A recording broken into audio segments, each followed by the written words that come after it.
Hi, I'm PT Patty, licensed physical therapist and owner of Integrated Therapeutic Healing.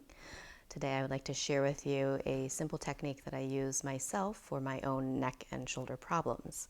So if you have pain that you feel in this area or even in between the shoulder blades like I do, I have a simple technique that I use with my foam roller, which I would like to share with you today.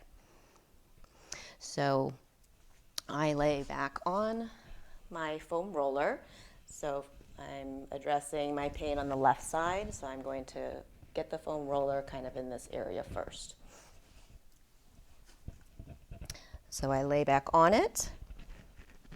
I kind of find where that sore spot is. Just allow my muscles to relax over the foam roller here. Starting to open up my arm and getting it in a position where it just feels like I'm able to apply more pressure into that sore spot. And then I start to rock back and forth and breathing into it, especially if it's really sore there. And then I start to open up my arm a little higher and going up and down. So you're getting all along the shoulder blade on that side. And then I open up my arm, reaching forward a little bit more, and then I roll up a little bit higher onto the rib cage.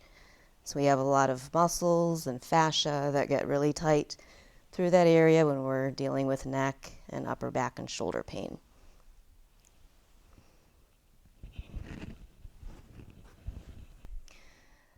So I hope the technique I showed today with the foam roller will help you find some relief of your neck and shoulder problems and even in between those shoulder blades.